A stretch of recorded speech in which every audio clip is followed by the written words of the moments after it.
Reflections with theologian Father James Bacik, lecturer and campus minister at the University of Toledo. There's ways in which the church celebrates the gifts and talents of women and so on, and speaks out against the exploitation of women. Today on Reflections, Father Bacik talks with Sister Sarah Butler, theological consultant for the Pastoral Letter on Women's Concerns.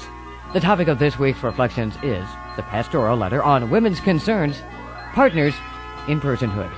And now, here is Father Bacik. Well, Sarah, I really appreciate you coming on the program with me. I feel very privileged to have you here and to talk a little bit about the Bishop's Pastoral Letter on Women, which is entitled Partners in the Mystery of Redemption, a pastoral response to women's concerns for church and society. And I know that you've served as a theological consultant for this pastoral letter, so I feel especially pleased that you're able to talk with me a little bit about it. How long did you work on this letter yourself? Since 1984. I was brought on in October 1984, and we've had about 12 meetings since then. Meetings last 2 to 3 days. That is a lot of work that goes into one of these. Since I myself have worked on a pastoral in the past, the campus ministry pastoral, I have some appreciation of what you've gone through with all of this. Especially there were really extensive consultations, weren't there, throughout the country? Right. That was the method we adopted, was to listen to women first. I should say it's not a pastoral on women, but a pastoral response to women's concerns. We limited our agenda to listening to Catholic women and asking them what they were concerned about and what they would like the church to address, what they would like the bishops to address in a letter that would be a pastoral response. So we listened to 24 national Catholic women's organizations, and then there were diocesan consultations in over 100 dioceses, plus the campus ministry consultations and the consultations among women in the military, on military bases, coming to about 75,000 women who were consulted. A large part of the early work was listening to what women were saying, trying to sort out their concerns, and then to formulate some kind of a response to those concerns. That is a really extensive consultation process that you've been through. Well, we feel women are the experts on this question, and they're the ones that had to be brought into it, and that the whole intent of this particular pastoral letter is to provide a forum for women to express their concerns and for the bishops in the name of the church to develop some kind of a response, a pastoral response. Did you do anything ecumenically? Was there any attempt to talk to women, Christian women active in other churches? No, we did not make that any explicit part of our attempt, although many of us have that as part of our experience. I, for example, worked for 11 years on the Anglican Roman Catholic consultation, and during those years we seriously addressed the question of women's issues, including the issue of ordination of women to the priesthood, since that was a major part of the Episcopalian agenda during those years. So many of us brought that kind of experience with us, but we felt that the larger picture of feminist concerns really was much too broad to be addressed in this kind of letter. And we're particularly attempting to appeal to Catholic Church teaching and to bring that into some kind of dialogue, orderly dialogue with the concerns Catholic women are raising. When bishops are preparing pastoral letters like this, it's always important for them to get their goal and purpose clearly in mind. That's often difficult to do, isn't it? And yes. I suppose the people on your committee had various agendas and ideas that they wanted to get in there. You want to say a little bit about how all that's sorted out? I think the bishops adopted the project of developing a pastoral without giving it a name or a sense of direction. They left that to the committee. And the first thing that the Bishops' Committee did was to involve women consultants. So there are 6 of us women who have been members of that committee. And the first thing we did was to try to develop our methodology, which was to choose to listen to women and have them set the agenda, that we women in the church would set the agenda. That gave us a certain perspective that we said we are not attempting to develop a pastoral letter that will systematically address the place of women in the church or the nature of women or what God's will is for women, but simply we're looking at the experience of Catholic women today, and we're trying to provide a pastoral response. In essence, we're trying to close the gap between what church teaching is about the equality of women and the actual practice of the church, which is many times affected by prejudices, attitudes that need to be adjusted in order to be brought into line with church practice. So we have a rather limited goal, namely to identify the questions that many Catholic women are most concerned about, to provide some kind of to lay out really in a formal way what is contemporary church teaching as it relates to those questions, and then to develop some specific pastoral suggestions and responses that would help close the gap between a teaching about equality and the actual experience of being treated as equal on the part of Catholic women. Do you think that this purpose and aim, which is limited in scope, has been understood by people? Are you finding a good response to the letter that way? No. I think people didn't follow all the little particular news items that came out during the course of our study, and that many were expecting a clear statement about, for example, a critique of what we sometimes call secular feminism or radical feminism. They were looking for a critique of feminism and a strong statement of a Catholic position.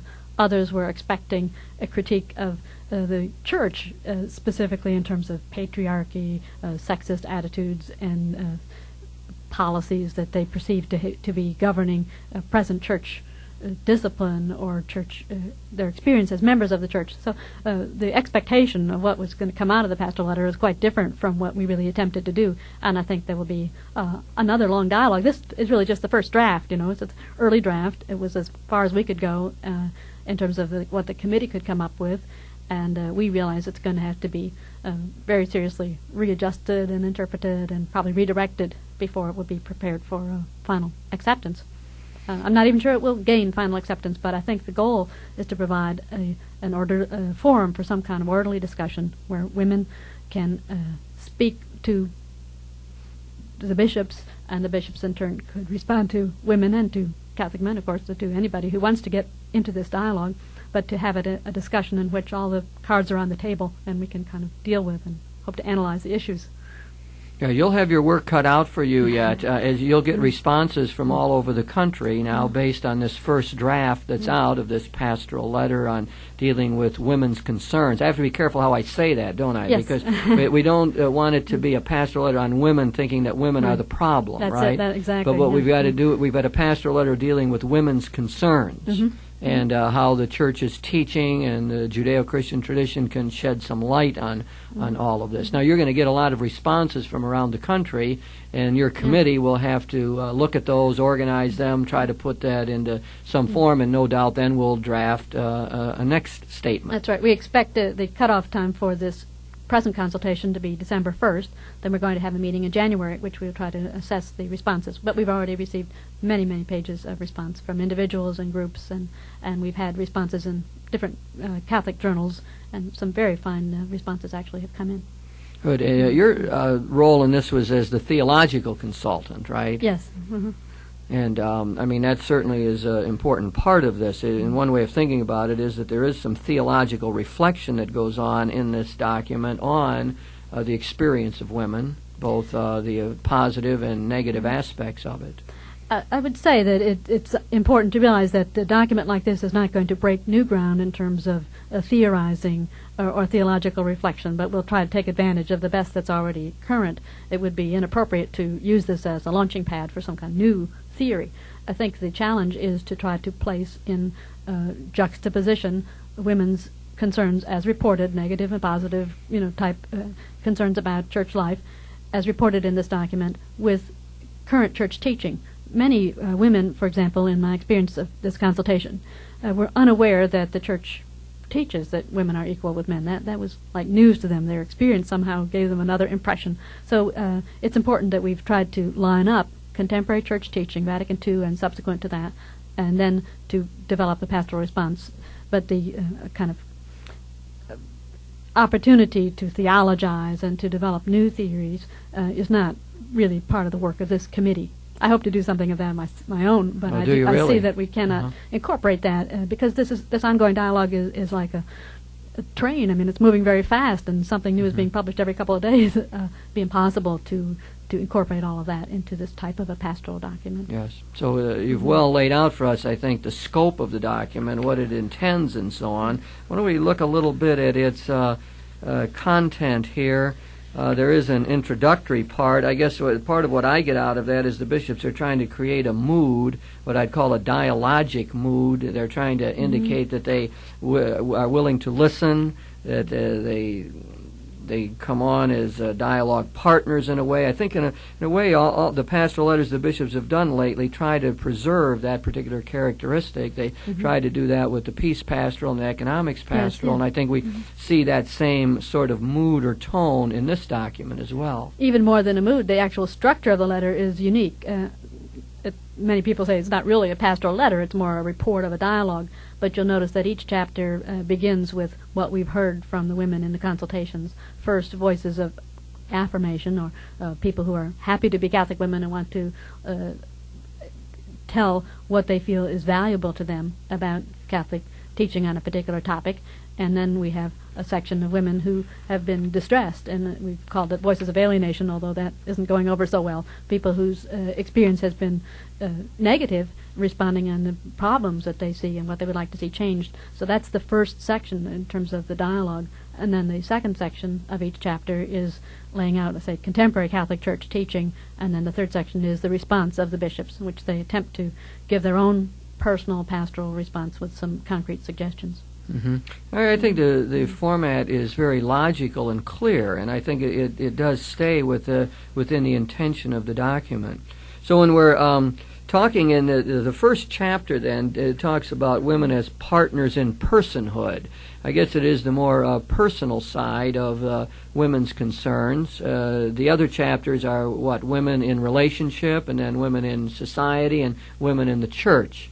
So there's four major sections that we're dealing with here, right? I would say this is the most important chapter, women in personhood, partners in personhood, because the strongest thing that we heard, the loudest thing, was women want to be regarded as persons, not seen first as women or viewed through stereotypes about what women are like or how women behave, but looked upon as individuals, as persons in their own right, equal with as much variety in their personhood as men have in theirs. That seemed to be a very strong piece of the input that we got. Right, and that forms the cornerstone, in a sense, for the rest of what you want to say. That's right. It stands very much in the line of the Church's teaching this day that wants to emphasize the dignity of the human being and the uniqueness of persons and the kind of respect that flows from that, and especially the rights that people have based on their dignity and the fact that human beings reflect the image of God. So we find in there sort of a theological base for saying that, as we find in our scriptures that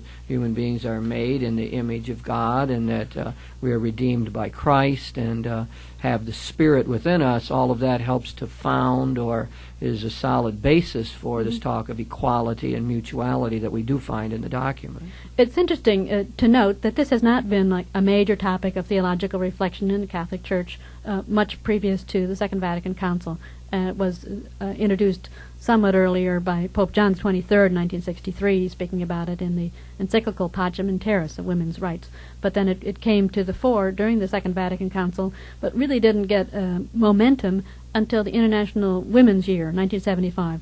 During the International Women's Year, there was a committee set up at the Vatican to study the concerns of women. It wasn't too well known in the American Church, but this committee operated for 2 or 3 years and did, in fact, become an important part of developing contemporary Vatican teaching. Pope Paul VI spoke out very strongly, repeatedly during that year. But this is the type of thing that we'd like to bring to people's attention, that we do have a contemporary tradition, if you'd like to say, with such strong things as this quote, for example, men and women are equals before God, equal as persons, equal as children of God, equal in dignity and equal in rights. That kind of papal Who's that teaching quote from? Pope Paul VI from 1975. That kind of teaching is clear and important. He says the Church should labor everywhere to have discovered and respected and protected the rights and prerogatives of every woman in her life, educational, professional, civic, social, religious, whether single or married. We'd like to showcase that. We'd like to get that out front, and people know that this is church teaching, and we have to relate to it and bring our policies and our practices into line with that, within the Church as well as in society. Pope Paul VI was a good spokesman for human rights. He seemed to have a very broad social sense. Pope Paul VI, I think, as time goes on, is seen really as a great hero of those who were looking for liberation in the world and looking for people to make progress in human rights. I think he looks better all the time. I think so too, yeah. Yeah, those are good quotes that you used. Now, what they tried to do in this first chapter, what you tried to do in your committee and so on, was to talk first of all about these voices of affirmation, women trying in one way or another to speak positively. I get the impression that some people are happy with the idea that the church does speak up for the equal dignity of all human beings, that there's ways in which the church celebrates the gifts and talents of women and so on, and speaks out against the exploitation of women, especially the sexual exploitation. Yes. So we see, and also this comes out a lot in the document, that support for motherhood as a vocation, that in the culture as a whole, we see very often that role played down, and we see that sometimes in the feminist movement, a sort of impression given to women that unless they are doing paid work outside the home and have a career, that they are not fully functioning human beings. And so the church, I think, with a broader vision of this, has kept alive that notion of the dignity of motherhood and the importance of the role in the home and the raising of children, showing how that is such an important part of human existence, a really key role, and that it should never be devalued, that we need to celebrate it in various ways. So I think that support for motherhood probably is, and I think the many Catholic women sense that. At least they feel the church is on their side in that, and the cultural voice is a much harsher one for them to deal with, I think. I think it really is an instance of the countercultural message that the Catholic Church has to bring to America today, that in reflecting on this, that someone needs to continue to uphold that. Otherwise, you kind of concede that the only way to be an equal person is to be identical with men and to have the same roles that men have, but to continue to uphold women's roles that are specific to women, even though not all women become mothers, that's specific, to continue to uphold that specific role is a way of celebrating the equal dignity rather than conceding that equality has to lead to identity of roles. Yeah. So here we get, here we get. In other words, there's a lot of women who feel the church has done fairly well by them in upholding this the sacredness of motherhood and so on, as well as the dignity of all persons. Then the next section of this first chapter on women and their own personhood talks about the voices of alienation, and here we get talk about the fact that women don't feel as though they're recognized a lot, that maybe their opinions are not respected, that they're not seen as equal dialogue partners, don't get their chance to participate in public life the way they would like to. They talk about the sin of sexism. That's certainly something that needs to be looked at very carefully. Maybe we could spend a little time on that sexism question here and how you see that fitting in. I think it's very hard to define sexism. It depends on what you believe to be the nature of the equality between men and women, how you define sexism. So the topic and the name of that new sin is something that I'm sure we're going to hear a lot more about. But essentially what we would like to define it as in this letter is that it's the attitude that one sex is superior to the other, and because of that superiority has the right to dominate the other.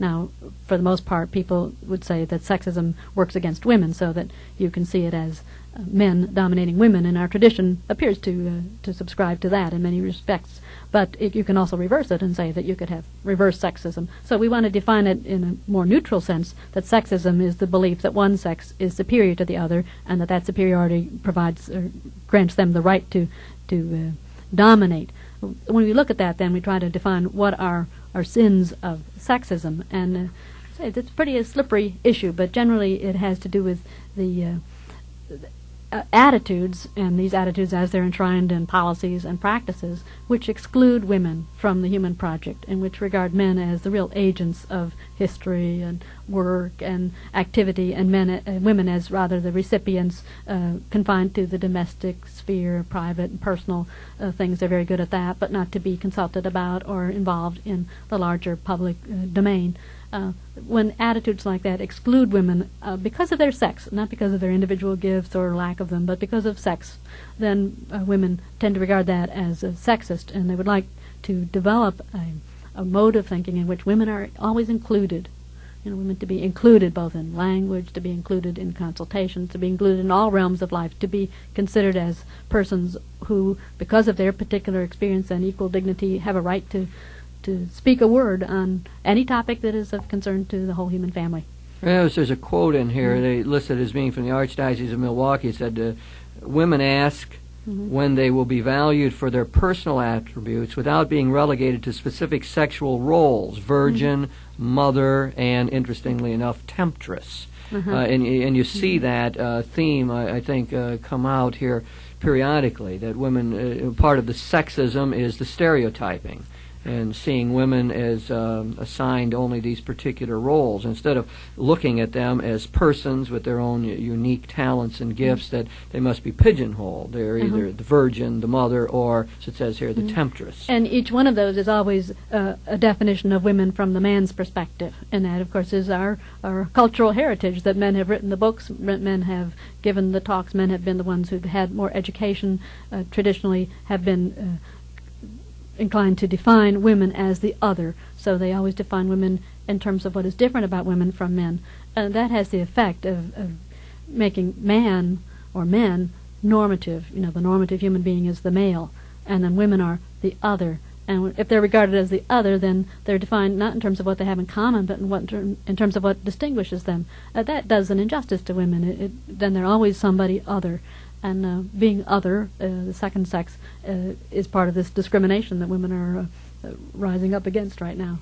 All right, so that becomes part of the voices of alienation. So what you've done in your document here, this document that deals with women's concerns, is you've listened to some of the good things they see about personhood and so on, and then you've listened to the voices of alienation, the concerns, the problem areas, the challenges thrown out, and then in the light of that, you go back to what you call reflecting on our heritage. You try to look at the Judeo-Christian tradition and look at church teaching, and to see what we will find in there that will enable us to overcome sexism, for example. So that's where we begin to see what you pointed out before, I think, about the Second Vatican Council. It's become a newer issue. I mean, the whole feminist movement has raised our consciousness on the question. So the church, being a part of the culture and influenced by the culture, begins to see a need to speak out on this. So we hear some prophetic voices, John the 23rd and Pope Paul VI and the Second Vatican Council, and our current Holy Fathers speaking out on the question of women's rights, the dignity of women, and the importance of treating them with equality, and so on. So what you try to do in your document, it seems, is to pick out at least some examples of the way that the Church has tried to look at this question in greater depth and to bring the light of the Scriptures and the heritage to bear upon it. And I think that is effective. I think that what you've done there is certainly helpful, and it reminds people that the church teaching is not just bleak. I mean, when you look at the heritage, it is obviously influenced by sexism. The scriptures themselves grow up in a patriarchal culture, and you could certainly find all kind of examples throughout the history of the church where leaders and great theologians have spoken with extremely biased attitudes and perpetuated sexist stereotypes, and we got terrible quotes from Augustine and Aquinas and right down through the history that have to be dealt with. But what I think you've done here is at least pick out some of the more contemporary statements that give a broader position and really would support women's cause. I think that's very important that we've tried to do that, because we can continue to reflect on the terrible things that might have been said in the past by people influenced by their own culture, but that does not bind us. As Catholics, we are accountable to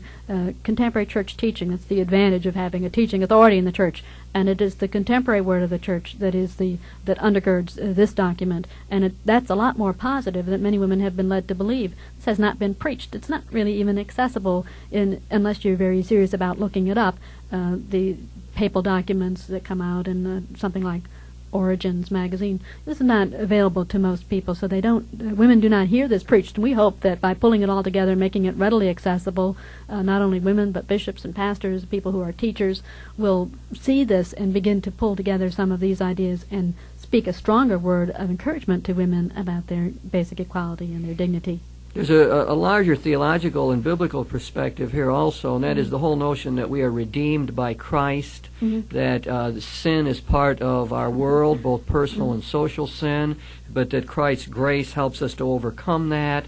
I think there's that whole notion that the memory of Jesus really in the long run can come to break down the barriers that divide us, that the thrust of the message of Jesus is really to bring us together in community, to save us and to help us establish more mutual relationships. So exactly. I think that has to be brought in. Sarah, do you want to say anything at all? You got just a few seconds about if we're going to say something about the concrete response of the bishops. I know that they say that they want to admit their faults and failures in all of this. Well, I think that's worthy of note, that there really is a kind of confession here, kind of repentance, an attitude of willingness to be converted, to understand more deeply what women are concerned about and how their perspective can contribute to the life of the Church. So I'd like just to highlight that there is an acknowledgement of this in the life of the Church and an intention stated to remedy that by closing the gap between the teaching and the practice.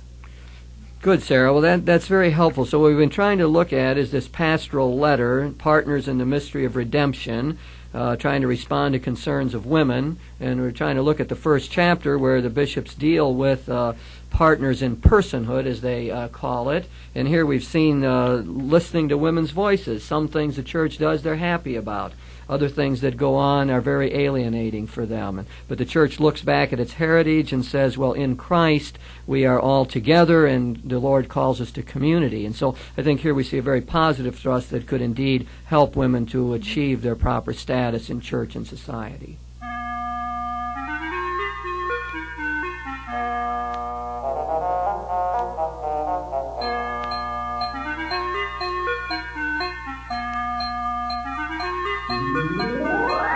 You've been listening to Reflections with theologian Father James Bacik, lecturer and campus minister at the University of Toledo. Today, Father Bacik talked with Sister Sarah Butler, theological consultant for the Pastoral Letter on Women's Concern. The topic of this week's Reflections was the Pastoral Letter on Women's Concern, Partners in Personhood. If you have any comments on today's show or suggestions for future programs, please write Father James Bacik, Catholic Campus Ministry, 2086 Brookdale Drive, Toledo, Ohio 43606. Funding for this program was provided by the Catholic Communications Commission of the Diocese of Toledo.